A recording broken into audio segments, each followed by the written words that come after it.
विद्यार्थी मित्रांनो, या व्हिडिओमध्ये पाहूया आपण 5वी स्कॉलरशिप परीक्षा 2019 आणि या पेपरमध्ये आलेली गणिताची 50 प्रश्न, त्याचबरोबर कोणते प्रश्न येऊ शकतात याचाही गेस. हे प्रश्न पहा. त्याचबरोबर यापूर्वी झालेल्या सर्व पेपरमधील प्रश्न नक्की पहा याच चॅनलवर.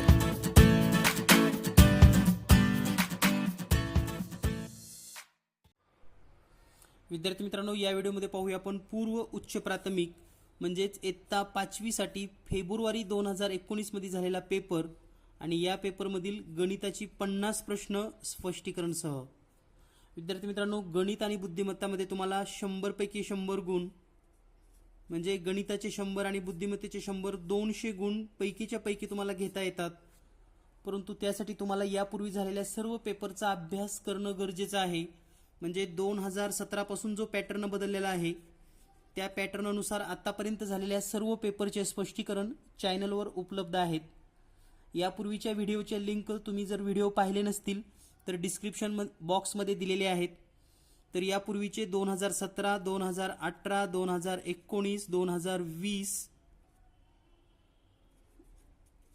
सर्व व्हिडिओ लिंक आणि आतापर्यंत झालेली सर्व पेपर तुम्हाला या चॅनलवर उपलब्ध आहेत. तर पाहूया गणिताची 50 प्रश्न आणि त्यांची स्पष्टीकरणे. त्याचबरोबर नेमकं विद्यार्थ्यांच्या चुका कुठं होतात, कोणता प्रश्न विद्यार्थी चुकू शकतात, या सर्व गोष्टीची चर्चा या व्हिडिओमध्ये होणार आहे. तर पाहूया पहिला प्रश्न लगेच.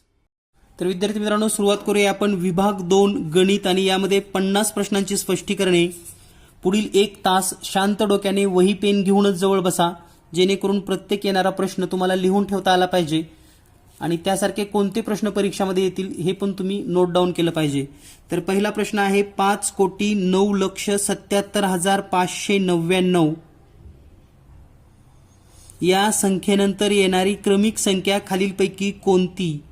बऱ्याच विद्यार्थ्यांना काय वाटतं 5,09,77,599 हेच रीड करायचं आहे, परंतु त्याच्या पुढची या संख्येनंतर येणारी क्रमिक संख्या म्हणजे दिलेली संख्या कोणती आहे पहा, 5,09,77,599 याच्या नंतरची संख्या आपल्याला शोधायची आहे. तर ती संख्या असेल हे 599च्या पुढे म्हणजे 600 म्हणजे 5,09,77,600 हे या प्रश्नाचं उत्तर आहे. म्हणजे अगदी सोपा प्रश्न आहे, परंतु आपण जर हा प्रश्न पूर्ण नाही वाचन केला तर नक्की चुकू शकतो. तर या प्रश्नाचं योग्य उत्तर पर्याय क्रमांक 1 या ठिकाणी तुम्हाला पाहायला मिळेल. यानंतर पुढील प्रश्न आहे 0.561 हा दशांश अपूर्णांक कोणत्या दोन अपूर्णांकाच्या मध्ये आहे. तर पहा, दिलेले अपूर्णांक आहेत 0.561. तर या ठिकाणी आपण लिहूयात 0.561. आता पर्याय चेक करत असताना मात्र या ठिकाणी पहा 0.5 दिलेला आहे, तर याला 3 डिजिटमध्ये लिहिता येतं आपल्याला. म्हणजे हा जो अपूर्णांक दिलाय तो आपण असा लिहू शकतो 0.500 म्हणजे पुढे काय नाही म्हणून 0 व 0.560. दुसरा अपूर्णांक आपण असा लिहू शकतो 0.5 आणखी एक 0 व 0.6 आणखी 0.2. त्यानंतर 0.562 व 0.570. त्यानंतर पुढचा आहे 0.560 व 0.570. तर थोडं जर निरीक्षण केलं पहा तर हे दशांश चिन्ह नाही असं समजलं तर ही संख्या आहे 561. त्याच पद्धतीने या ठिकाणी जर पाहिलं तर 500 ते 560 म्हणजे हा पहिला चुकीचा आहे. 500 ते 600 यांच्या दरम्यान हा अपूर्णांक आहे म्हणजे हे उत्तर बरोबर आहे. 562 ते 570 तर हे 561 आहे म्हणजे हे चूक आहे. 560 ते 570 म्हणजे हे पण बरोबर आहे. तर या प्रश्नाची 2 पर्याय बरोबर आहेत, पर्याय 2 किंवा पर्याय 4. तर या प्रश्नाला 2 उत्तरं या ठिकाणी आलेली आहेत. यानंतर पाहूया आपण पुढील प्रश्न. पण सोडवण्याची पद्धत तुम्हाला लक्षात आली असेल. या पद्धतीने तुम्ही सोडवू शकला तरच तुम्हाला दरम्यानचा अपूर्णांक शोधता येईल किंवा मग तुम्हाला कन्फ्यूज होऊ शकतं. यानंतर पुढचा प्रश्न आहे, त्रिकोणाला 3 शिरोबिंदू तर 2 त्रिकोण जोडून तयार झालेल्या चौकोनाला किती शिरोबिंदू? अतिशय सोपा प्रश्न आहे, परंतु या ठिकाणी फसवा प्रश्न कसा होतो पहा तयार. त्रिकोणाला 3 आणि 2 त्रिकोण म्हणलं की बऱ्याच विद्यार्थ्यांना 6 बिंदू वाटतात, परंतु पहा हा एक त्रिकोण आहे, तर 2 त्रिकोण जोडून तयार झालेला चौकोन म्हणजे आणखी एक या ठिकाणी त्रिकोण काढला तर हा चौकोन तयार होईल. आणि या ठिकाणी शिरोबिंदू जर मोजले तर हा 1 2 3 आणि 4 म्हणजे फक्त 4 शिरोबिंदू आहेत. पर्याय क्रमांक 2. म्हणजे थोडं काळजीपूर्वक प्रश्नाचा अर्थ समजून घ्या, म्हणजे तुम्हाला प्रत्येक प्रश्न सोडवता येतो. यानंतर पुढील प्रश्न आहे, उत्कर्ष सहकारी संस्थेच्या वार्षिक सर्वसाधारण सभेला 2240 सभासदांपैकी 35 स्त्रिया भागधारक सर्वसाधारण सभेला उपस्थित होत्या. जर सभेला 100% भागधारक उपस्थित असतील तर संस्थेच्या सर्वसाधारण सभेला किती पुरुष भागधारक उपस्थित असतील? तर या ठिकाणी दिलेले आहेत स्त्रिया 35%, म्हणजे पुरुषांची संख्या जी असणार आहे पुरुष ते 65% असतील. एकूण आहेत 2240 आणि याच्या 65% म्हणजे 65/100. तर हे 1 0 कट होईल, 1 0 कट होईल. त्यानंतर या ठिकाणी 5 न भाग जातो, 5 दोन्ही 10, 5 5 1 5, 1 उरलं, 5 त्रिक 15. त्यानंतर 2नी 224ला भाग जातो, बे 1 बे, बे 1 बे, बे 1 बे आणि बे दोन्ही 4, म्हणजे आपल्याला गुणाकार करावा लागेल 112 गुणिले 13.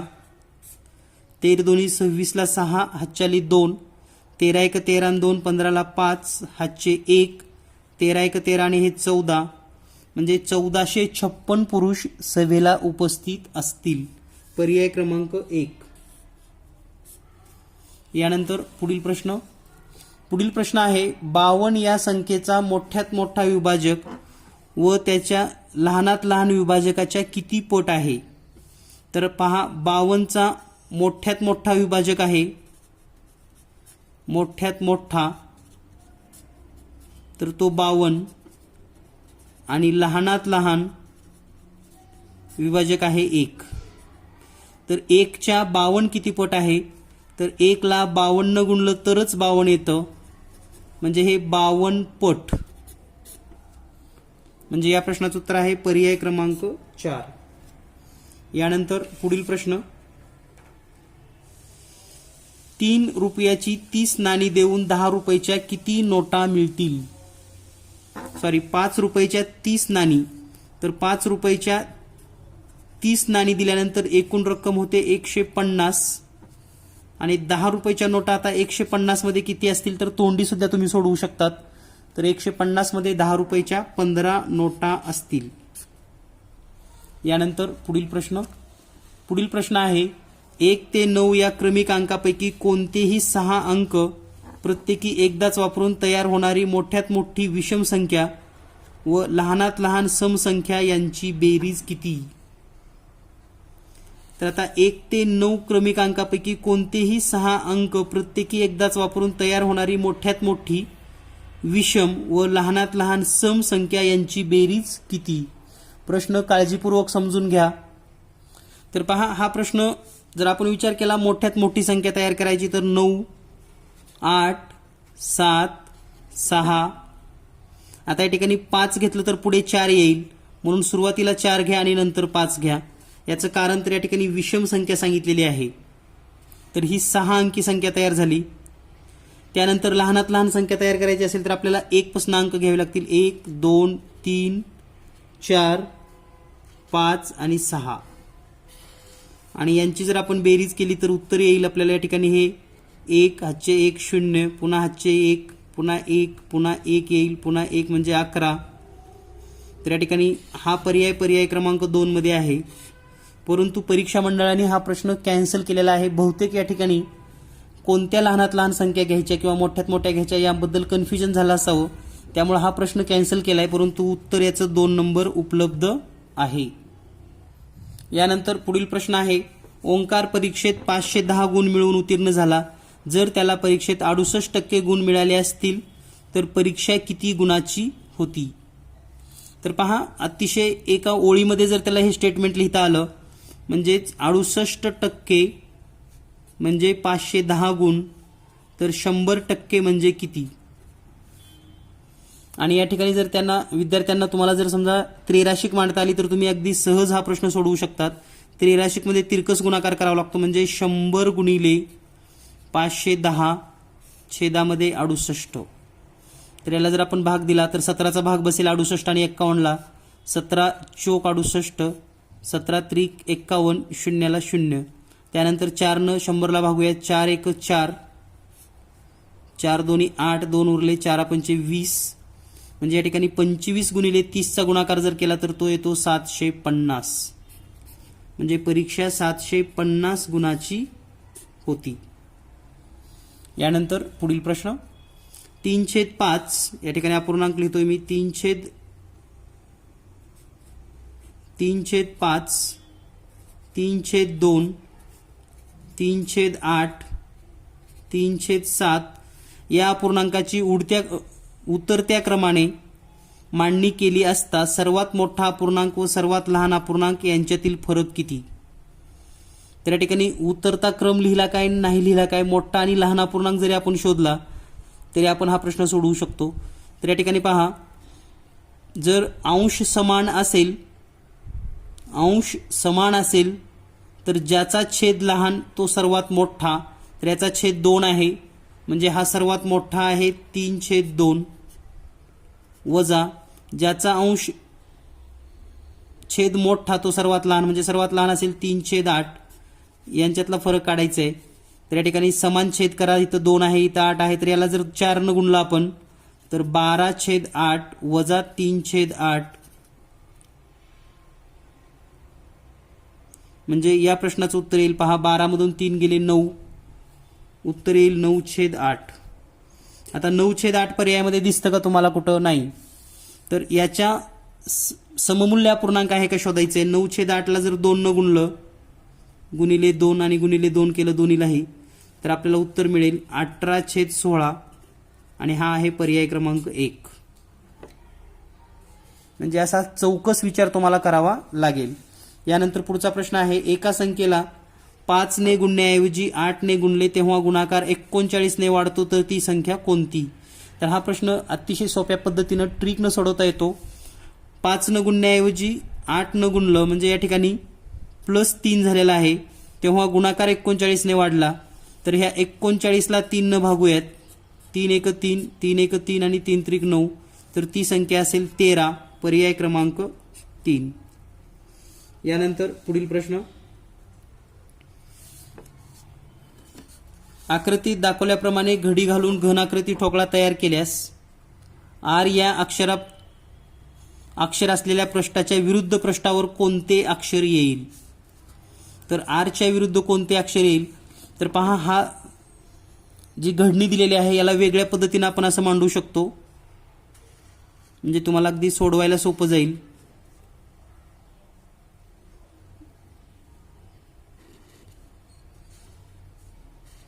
तर पहा, हे यू इथं लिहितोय आपण, पी इथंच आहे, ए इथंच आहे, एल आणि आय. फक्त हा जो आर आहे तो इकडं पलटी करूयात, म्हणजे या ठिकाणी घेऊयात आरला. तर आता हे आपल्याला एका सरळ रेषेमध्ये 4, म्हणजे असं जर वेगवेगळ्या पद्धतीने आलं तर कोणतेही 4 अक्षर एका सरळ रेषेमध्ये घेता येतात का हे आपण चेक करणं गरजेचं आहे. आणि हे फक्त आरच इकडं घेता येतं.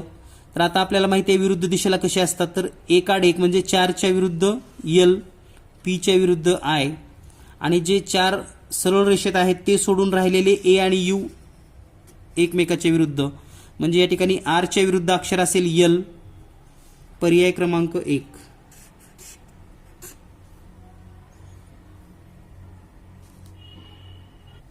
यानंतर पुढील प्रश्न आहे, खालीलपैकी चुकीची पदावली कोणती?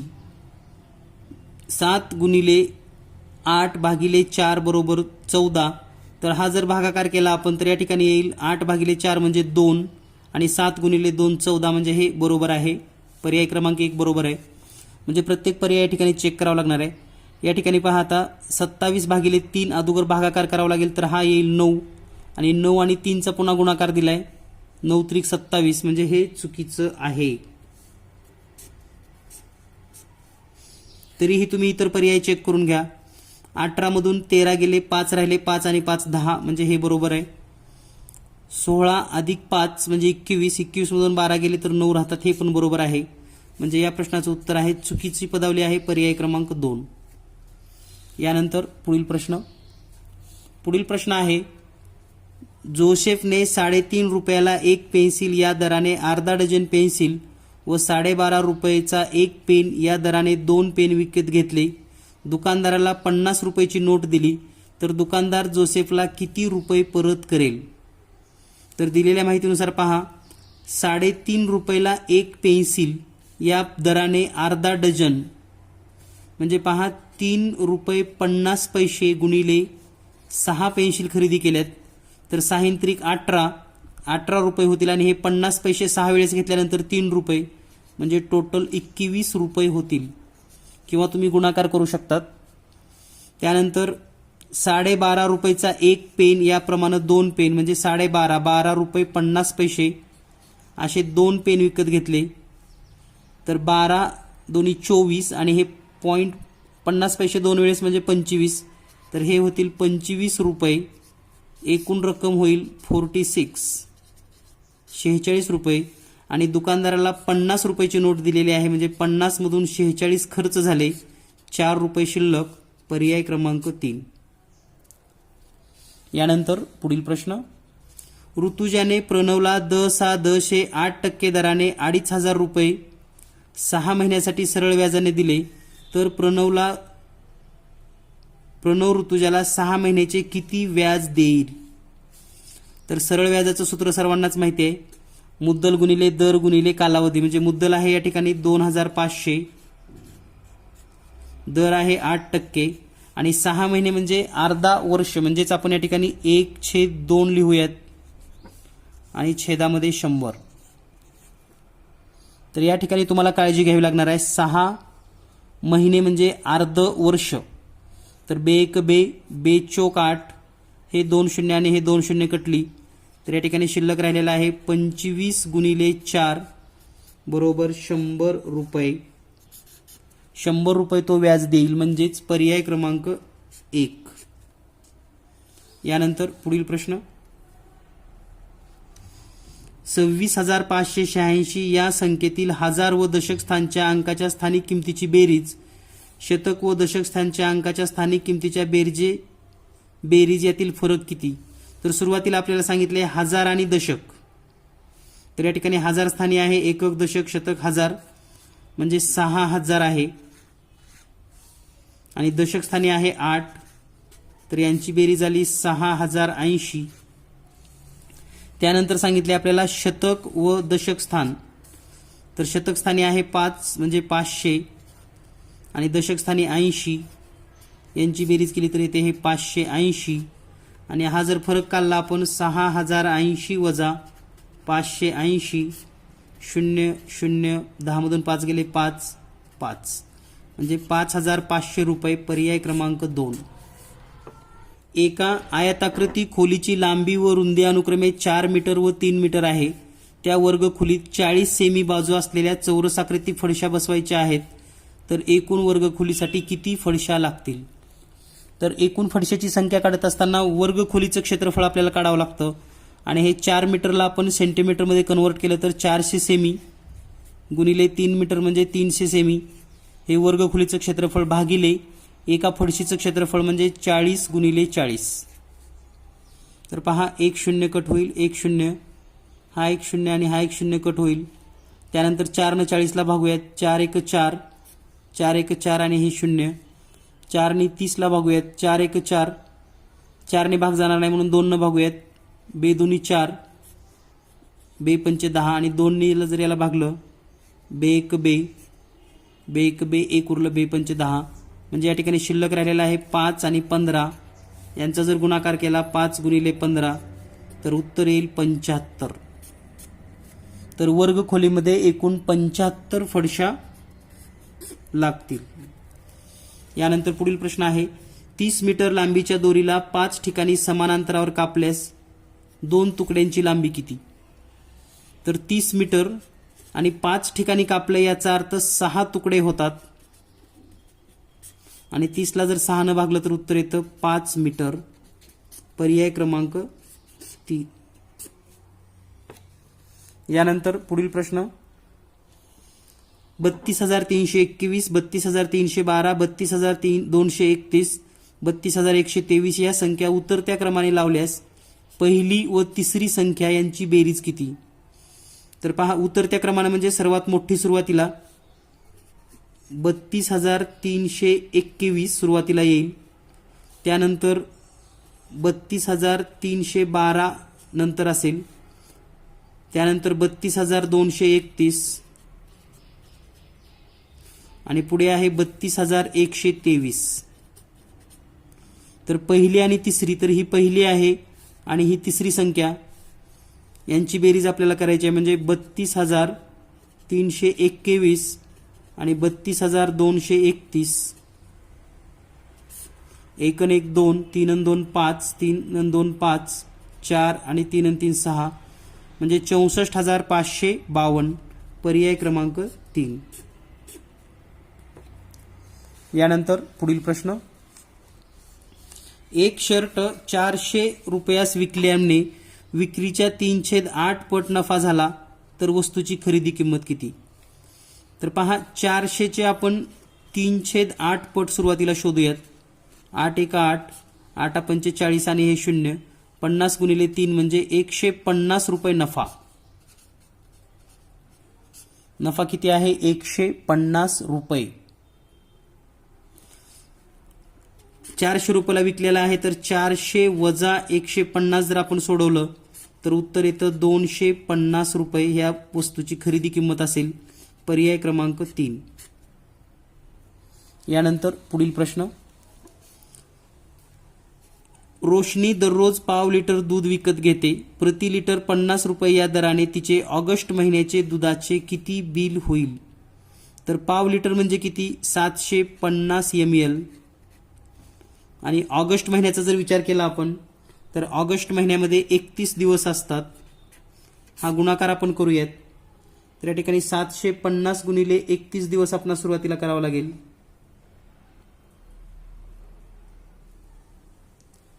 तर हे दूध येईल 50 लिटर मिलीलिटर आणि हे जर लिटर केलं तर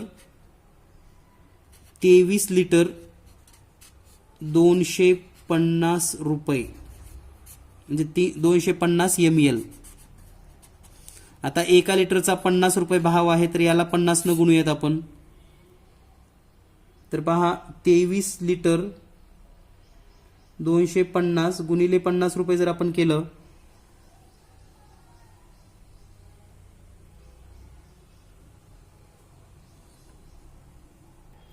यानंतर पुढील प्रश्न आहे, खालील आकृतीबंध पाहून रिकाम्या जागी योग्य आकृती शोधा.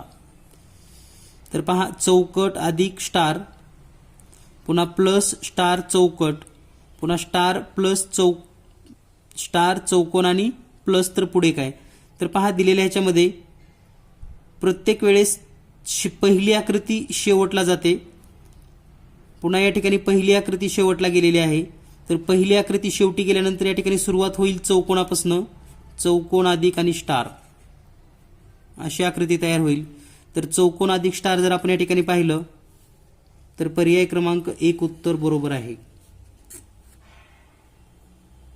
यानंतर पुढील प्रश्न, प्रज्ञाजवळ 5 डझन वह्या होत्या, त्यापैकी 1/2 पट वह्या तिने अनुष्काला व 1/5 पट वह्या प्रज्वलला दिल्या, तर तिच्याजवळ किती शिल्लक राहिल्या? तर 5 डझन म्हणजे किती? तर 5 गुणिले 12 म्हणजे 60 वह्या आहेत तिच्याकडे. त्याच्यापैकी 60 पैकी 1/2 अनुष्काला, म्हणजे 60 गुणिले 1/2 जर केलं तर 30 वह्या अनुष्काला आणि 1/5 जर म्हणजे 60 गुणिले 1/5 वह्या म्हणजे 12 वह्या प्रज्वलला दिल्या, म्हणजे या ठिकाणी 30 आणि 12 वह्या तिने दिलेल्या आहेत, म्हणजे टोटल 42 वह्या दिल्या. एकूण आहेत 60. 60 मधून 42 वह्या गेल्यानंतर शिल्लक राहतील 18 वह्या, पर्याय क्रमांक 3. यानंतर पुढील प्रश्न. श्रीकांतने 900 रुपयाचे घड्याळ खरेदी केले. त्याने दुकानदाराला 10 रुपये, 20 रुपये, 50 रुपये आणि 100 रुपयाच्या समान नोटा दिल्या, तर 20 रुपयाच्या किती नोटा दिल्या? तर हा प्रश्न सोडवत असताना लक्षात घ्या, समान नोटा जेव्हा म्हणतात तेव्हा ह्या सगळ्यांना x न गुणायचं, म्हणजे 10x अधिक 20x अधिक 50x अधिक 100x. या सगळ्यांची बेरीज करा. 100 आणि 50 150, म्हणजे 150 आणि हे 20 10, टोटल होईल 180x बरोबर 900. तर x ची किंमत काढायची असेल तर 900 भागिले 180 करूयात आपण. 0 0 कट होईल. 18 1 18, 18 पंच 90, म्हणजे 5. x ची किंमत 5 आली, म्हणजे 20 रुपयाच्या 5 नोटा आहेत. यानंतर पुढील प्रश्न. मंगल काकूनी 6016 लिंबांची रोपे विकत आणली. प्रत्येक रांगेत 47 रोपे लावली तर रोपांच्या किती रांगा तयार होतील? तर या ठिकाणी 6016 भागिले 47 हे आपल्याला सोडवावं लागेल. आणि 6016ला जर आपण 47 न भाग दिला, 6016 भागिले 47, तर हा भागाकार येतो 128, म्हणजे 128 रांगा होतील, पर्याय क्रमांक 1. त्यानंतर पुढील प्रश्न आहे. 480 सेमी बरोबर किती डेक्का मीटर? तर पहा, 480 सेमी दिलेला आहे आणि याला जर डेक्का मीटरमध्ये रूपांतर करायचं असेल तर दिलेल्या संख्येला 1000 न भागावं लागतं, आणि 1000 न भागायचं म्हणजे 0.48, पर्याय क्रमांक 2. यानंतर पुढील प्रश्न. 5 जानेवारीला मंगळवार आहे, तर त्या महिन्यात कोणता वार 5 वेळा येणार नाही? तर पहा, 5 जानेवारीला जर मंगळवार असेल तर 5 वेळा न येणारा वार आपल्याला शोधायचा आहे. तर 5 जानेवारी मंगळवार, त्यानंतर 4 जानेवारीला जर विचार केला तर मंगळवारच्या आधीचा वार सोमवार. 3 जानेवारीला जर विचार केला तर सोमवारच्या आधी रविवार. 2 जानेवारीला रविवारच्या आधी शनिवार आणि 1 जानेवारीला शुक्रवार. तर या ठिकाणी पहा, जानेवारी महिन्यामध्ये 31 दिवस असतात आणि 1 तारीख, 2 तारीख आणि 3 तारखेचे वार हे 5 वेळा येतात 31 दिवसाच्या महिन्यामध्ये. म्हणजे सोमवार शनिवार येणार नाही, पहा हे शनिवार येणार नाही, शुक्रवार पण येणार नाही, रविवार पण येणार नाही, तर येईल फक्त सोमवार. म्हणजे हे येतात 5 वेळेस येतात, 5 वेळेस येतात, 5 वेळेस येतात. फक्त न येणारा वार आपल्याला विचारलाय, तो आहे सोमवार, पर्याय क्रमांक 4. यानंतर पुढील प्रश्न. एका आयताची लांबी व रुंदी अनुक्रमे 12 सेमी व 8 सेमी आहे, तर या आयताची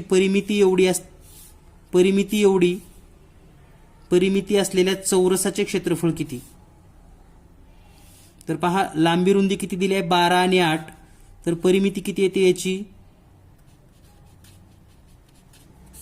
चौरसाची परिमिती 2 कंसात l अधिक b जर केला आपण, l म्हणजे 12, b म्हणजे 8 आणि 2 गुणिले या दोन्हीची बेरीज येते 20, म्हणजे 40 सेमी परिमिती येते. एवढीच परिमिती जर चौरसाची असेल तर चौरसाची बाजू येते 10 आणि बाजू 10 असेल तर त्याचं क्षेत्रफळ असेल 100 चौसेमी, पर्याय क्रमांक 3. यानंतर पुढील प्रश्न आहे. या ठिकाणी एक वजाबाकी दिलेली आहे आणि प्रश्नचिन्हाच्या जागी अनुक्रमे कोणते अंक येतील असं विचारलेलं आहे. तर पहा, कोणत्या अंकामधनं 3 वजा केल्यानंतर 4 येतं असा जर विचार केला आपण, तर या ठिकाणी कोणता अंक असावा म्हणजे 4 उत्तर येईल?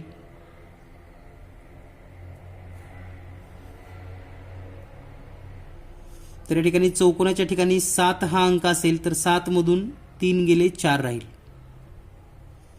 त्यानंतर या ठिकाणी त्रिकोण आहे, त्रिकोणामधून कोणता अंक वजा केल्यानंतर या ठिकाणी चौकोन म्हणजे 7 येईल. तर या ठिकाणी असेल 9, 9 मधून 2 वजा केल्यावर 7 येतं. पुन्हा या ठिकाणी हे 7च असणार आहे. चौकोन जिथं जिथं आहे तिथं 7, तर 2 मधून 7 गेले 5 म्हणजे या ठिकाणी 12 मधून गेलेले आहेत हे. त्यानंतर पहा इकडून एक हातच्या इकडे घेतला असेल म्हणजे इकडं एक अंक कमी झालेला असेल आणि त्यामधून 5 गेल्यानंतर 7 उरतो म्हणजे या ठिकाणी 3 असायला पाहिजे, कारण 3चं एक हातच्या इकडे गेला तर ती 2 राहतं आणि 12 होतं. 12 मधून 5 गेले 7 राहतं. म्हणजे सर्व अंकांची आपल्याला किमती माहिती झालेल्या आहेत. तर हे फुली म्हणजे असेल 3, चौकोन म्हणजे 7 आणि त्रिकोण म्हणजे 9. म्हणजे 3, 7, 9 हे उत्तर बरोबर आहे. पर्याय क्रमांक 1. यानंतर पुढील प्रश्न, दशे काही दराने 5,000 रुपयेचे 3 वर्षाचे सरळ व्याज 1,350 रुपये होते, तर व्याजाचा दर किती? तर पहा सूत्र माहिती आहे आपल्याला, SI म्हणजे सरळ व्याज बरोबर P गुणिले N गुणिले R भागिले 100. तर आपल्याला या ठिकाणी दर विचारलाय म्हणजे R विचारले, तर R बरोबर काय लिहू शकतो आपण? 100 म्हणजे हे SI गुणिले 100 आणि छेदामध्ये P गुणिले N. तर या ठिकाणी किमती ठेवूयात आपण. SI सरळ व्याज आहे 1,350 गुणिले 100, मुद्दल दिले आपल्याला 5,000 आणि वर्ष दिलेले आहेत 3. तर पहा हे 2 शून्य 1 शून्य कट होईल म्हणजे हे 3 शून्य कट होतील. आता 5 न भागूया त्याला, 5 1 5, 5 2 10, 3 उरले 35 होईल, 5 7 35. पुन्हा 3 न 27 ला भागूया, 3 1 3, 3 9 27. म्हणजे जो दर आहे तो 9%. पर्याय क्रमांक 3. पुढील प्रश्न आहे LXVDCM रोमन संख्या उतरत्या क्रमाने लिहा. तर उतरत्या क्रमाने लिहित असताना याचं एक सूत्र तुम्हाला सांगितलं होतं, LCD माझा. तर सगळ्यात मोठी M संख्या आहे, उतरत्या क्रमाने लिहायचं असेल तर M सुरुवातीला, त्यानंतर D, त्यानंतर C, नंतर L, नंतर X आणि नंतर V. पर्याय क्रमांक 4 उत्तर बरोबर आहे. यानंतर पुढील प्रश्न आहे, एक रीम कागदापैकी 5 दस्ते कागद प्रिंटिंगसाठी वापरले तर 36 कागद प्रिंटिंग करतेवेळी खराब झाले, तर किती कागद शिल्लक राहतील? तर या ठिकाणी पहा आपल्याला एक रीम म्हणजे किती, तर एक रीम म्हणजे माहिती असणं गरजेचं आहे आणि पाठांतर करूनच ठेवा चांगलं. 480 कागद. आता 5 दस्ते म्हणजे एका दस्त्यामध्ये 24 कागद असतात. तर 5 दस्त्याचा जर विचार केला तर 120 कागद होतील आणि शिल्लक राहतील किती? 360. तर 360 कागद शिल्लक राहतील, हा पर्याय बरोबर आहे. दुसरी गोष्ट आहे की 36 कागद प्रिंटिंग करतेवेळी खराब झालेत, म्हणजे यामधून जर 36 वजा केलं तर 324 पण उत्तर येतं, म्हणजे खराब पण कागद बाजूला काढली तर परीक्षा मंडळानं सुद्धा याची 2 उत्तर दिलेली आहेत, 360 आणि 324. पण लक्षात घ्या, खराब झालेले आणि वापरलेले सोडले तर 324 आणि नुसते वापरलेले जर हे एक केलं तर खराब झाल्यासहित शिल्लक कागद 360 आहेतच.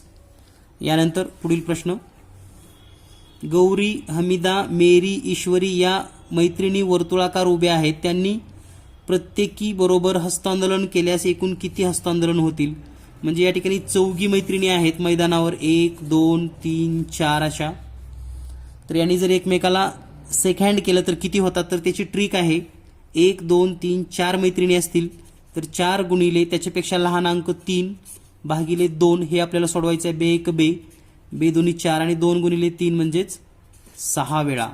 पर्याय क्रमांक 4. यानंतर पुढील प्रश्न, पुढील पैकी चुकीचे विधान ओळखा. कोणत्याही संख्येला 1 ने भागल्यास उत्तर तीच संख्या येते, हे विधान बरोबर आहे. कोणत्याही संख्येला त्याच संख्येने भागल्यास उत्तर 0 येते, हे चूक आहे. कारण कोणत्याही संख्येला, समजा 2 ला 2 न भागलं तर उत्तर 1 येतं, 5 ला 5 न भागलं तर उत्तर 1च येतं. इथं 0 सांगितलंय म्हणजे हे चुकीचं आहे. कोणत्याही संख्येला त्याच संख्येने भागल्यास उत्तर 1 येते, हे बरोबर आहे. भाजक व भागाकार यांच्या गुणाकारामध्ये बाकी मिसळल्यास भाज्य मिळते, हे पण बरोबर आहे. म्हणजे चुकीचा आहे पर्याय क्रमांक 2. यानंतर पुढील प्रश्न आहे, खालीलपैकी कोणता अपूर्णांक रेखांकित अपूर्णांकाचा सममूल्य अपूर्णांक दर्शवतो? तर रेखांकित अपूर्णांक जर आपण पाहिला तर ह्या वर्तुळाचे किती भाग केलेत समान? 1 2 3 4 5 6 7 आणि 8 भाग केलेले आहेत. एकूण भाग 8 आणि रंगवलेले किती आहेत? 1 2 3 म्हणजे 3 भाग रंगवलेले. म्हणजे या ठिकाणी अपूर्णांक तयार होतो 3/8. तर याचा सममूल्य अपूर्णांक आपल्याला या ठिकाणी शोधायचा आहे. तर पहा, पहिला आहे 33/88. याला जर संक्षिप्त रूप दिलं तर 11×33 11×8 म्हणजे हा 3/8 होतो. याला संक्षिप्त रूप दिलं तर 12×36 12×5 60 म्हणजे हा होतो 3/5. 15×45 15×5 75 म्हणजे हा होतो 3/5. 20×60 20×5 100 हा होतो 3/5. म्हणजे याचा सममूल्य अपूर्णांक पर्याय क्रमांक 1च बरोबर आहे. यानंतर पुढील प्रश्न, विज्ञान प्रयोगशाळा तयार करण्यासाठी केंद्र शासनाने प्रत्येक शाळेला 15,08,980 रुपये अनुदान देण्याचे ठरवले. महाराष्ट्रात 168 शाळांसाठी किती रुपये अनुदान द्यावे लागतील? तर 15,08,980 गुणिले 168 हा गुणाकार करून घ्या आणि हा गुणाकार केल्यानंतर तुम्हाला उत्तर मिळेल पर्याय क्रमांक 2. तर हा गुणाकार केला की तुम्हाला उत्तर येतं. अतिशय सोपा प्रश्न आहे. यानंतर पुढचा प्रश्न आहे, सकाळी 7:30 शाळेत आलेला निलेश शाळेतून 330 मिनिटांनी घरी जायला निघाला, तर तो किती वाजता घरी जायला निघाला? तर 330 मिनिट म्हणजे किती हे समजून घ्या. 330 मिनिट तर याला जर 60 न भागलं तर 5 तास 30 मिनिट होतात. म्हणजे 5.5 तास तो शाळेत आहे. 7:30ला तो शाळेत आलेला आहे. तर पहा, 7:30 म्हणजे 7:30 हे 30 मिनिट इथे प्लस करा म्हणजे 8 वाजतील. आणि इथून पुढे 5 तास, 8 आणि 5 13 तास म्हणजे 13 वाजलेत असं समजूयात. आणि 24 तासाप्रमाणे 13 तास म्हणजेच 1 वाजता. पर्याय क्रमांक 3.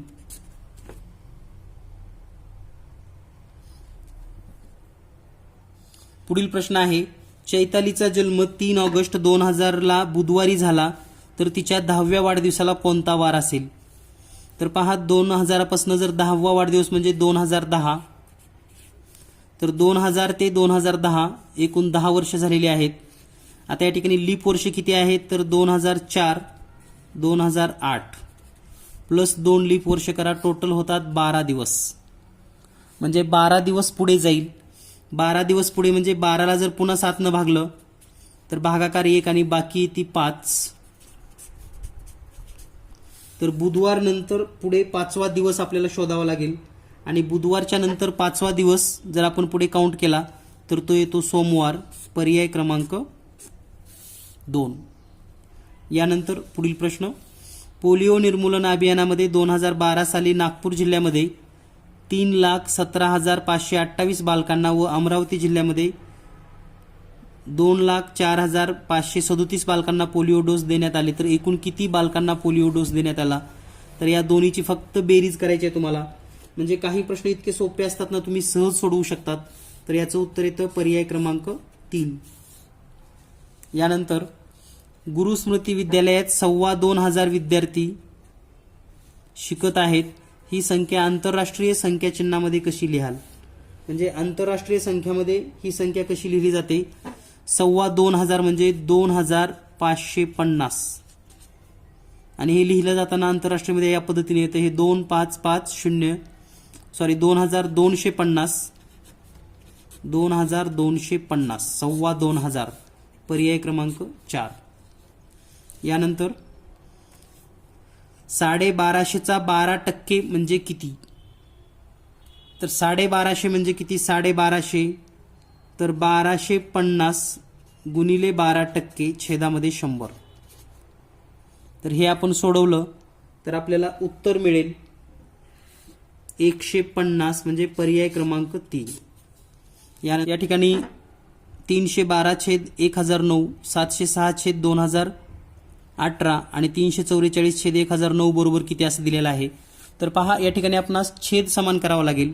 हे 1009ला जर 2 न गुणलं तर हे होईल 2018, म्हणजे वरच्याही आणि खालच्या या पूर्णांकाला, तर वरच्याला 2 न गुणल्यानंतर 624 छेदामध्ये 2018 अधिक या ठिकाणी तर छेद 2018 आहेच, म्हणजे हे 706 जशाला तसं अधिक या ठिकाणी 344 दुप्पट 688/2018 म्हणजे छेद समान झाला. छेद समान झालेला आहे तर अंशाची बेरीज करून घ्या तुम्ही. 624 अधिक 706 प्लस 688, तर ही बेरीज येईल 2018 छेदामध्ये 2018च, म्हणजे या प्रश्नाचं उत्तर आहे पर्याय क्रमांक 4. यानंतर पुढील प्रश्न 5 शतक दिलेले आहेत. 5 शतक म्हणजे 500 रुपये किंवा 500. 3 दशक म्हणजे 30. 7 दशांश म्हणजे 0.7 आणि 8 शतांश म्हणजे 0.08. तर यांची जर बेरीज केली तर ही बेरीज येते 530.78 म्हणजे पर्याय क्रमांक 2. पर्याय क्रमांक 2. यानंतर पुढील प्रश्न 6 अंकी सर्वात लहान विषम संख्या व सर्वात मोठी 6 अंकी समसंख्या यांची बेरीज किती. तर पहा 6 अंकी सर्वात लहान विषम संख्या, तर 6 अंकी सर्वात लहान विषम संख्या जर विचार केला आपण तर 1 0 0 0 1 2 3 4 0 झाले, आणखी एक 0 1, तर ही विषम संख्या. आणि 6 अंकी मोठ्यात मोठी समसंख्या म्हणजे 9 9 9 9 9 आणि 8, तर यांची बेरीज करा. बेरीज केल्यानंतर तुम्हाला मिळेल पर्याय क्रमांक 2 उत्तर. यानंतर पुढील प्रश्न, एक गाडी नागपूर अमरावती हे 150 किमी अंतर 3 तास 15 मिनिटांमध्ये पार करते, तर त्या गाडीला नागपूर अकोला 250 किलोमीटर अंतर याच वेगाने पार करण्यासाठी किती वेळ लागेल. तर पहा 150 किलोमीटर अंतर ही गाडी 3 तास 15 मिनिटांमध्ये पूर्ण करते. हे जर आपण मिनिटांमध्ये कन्वर्ट केलं तर 3 तास म्हणजे 180 प्लस 15 याचा अर्थ 195 मिनिट.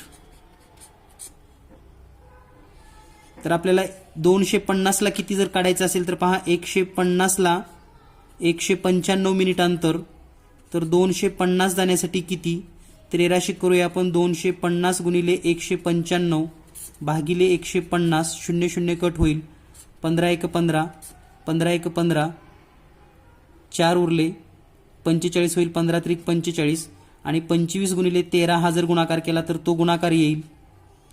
25 गुणिले 10 म्हणजे 250 आणि वरचे 3 75 म्हणजे 325 मिनिट.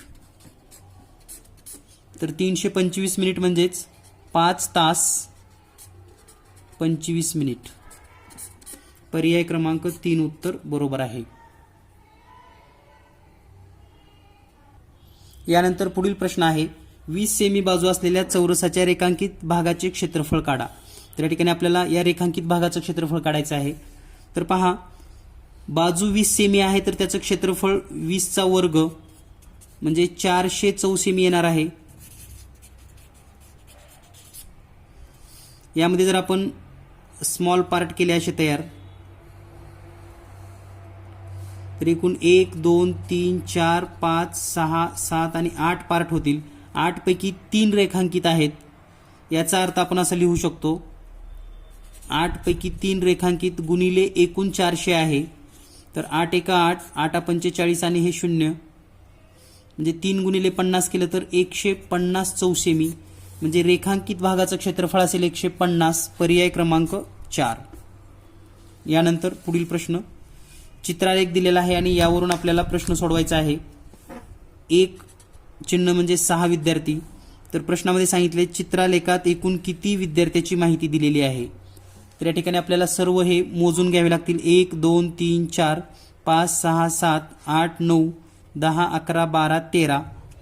13 गुणिले एका चित्रासाठी 6 म्हणजे 13 78. तर या ठिकाणी 78 विद्यार्थ्यांची माहिती दिलेली आहे. पर्याय क्रमांक 4. यानंतर पुढील प्रश्न आहे विज्ञान विषय आवडणाऱ्या विद्यार्थ्यांची संख्या कितीने जास्त आहे. तर पहा विज्ञानचे 2 आहेत, गणिताचे 4 म्हणजे 2 चिन्ह जास्त आहेत आणि 2 म्हणजेच 6 आणि 6 12 विद्यार्थी जास्त आहेत म्हणजे पर्याय क्रमांक 2. तर या पद्धतीने आपण सर्व प्रश्नांची स्पष्टीकरणे या व्हिडिओमध्ये पाहिलेली आहेत. सर्व प्रश्न पुन्हा एकदा पहा, स्पष्टीकरण लिहा. काही अडचण असेल तर तुम्ही नक्कीच शेअर करा, जास्तीत जास्त विद्यार्थ्यांना शेअर करा आणि मेरिटमध्ये येण्यासाठी तुम्हाला यापूर्वीचे सुद्धा व्हिडिओ पाहणं गरजेचं आहे. सर्व पेपर्स पाहून घ्या 2017 पासून नवीन पॅटर्ननुसार. भेटूया लवकरच पुढील व्हिडिओमध्ये. Thank you very much. विश्वासपूर्ण आणि दर्जेदार प्रवीण बनकर सरांचे genius maths publication. Genius maths publication म्हणजेच सर्व विद्यार्थी मित्र मैत्रिणींसाठी QR कोड असलेले महाराष्ट्रातील पहिले publication genius maths publication. Genius maths publication. दर्जेदार गेस प्रश्नसंच, मागील परीक्षेचा अभ्यासपूर्वक प्रश्न निर्मिती संच, सोप्या आणि कठीण पातळीनुसार प्रश्न रचना, पोलीस भरती विशेष सराव प्रश्न संच, जवाहर नवोदय विद्यालय सराव प्रश्न संच, पूर्व उच्च माध्यमिक शिष्यवृत्ती परीक्षा 5वी सराव प्रश्नपत्रिका, उच्च माध्यमिक शिष्यवृत्ती परीक्षा 8वी सराव प्रश्नपत्रिका, इयत्ता 8वी साठी pre secondary scholarship examination model question paper, 5वी साठी pre upper primary scholarship examination model question paper. प्रत्येक बुक सेंटर मध्ये उपलब्ध. त्वरित मागवा आणि यशस्वी व्हा. Mobile number 8856 04 61 42.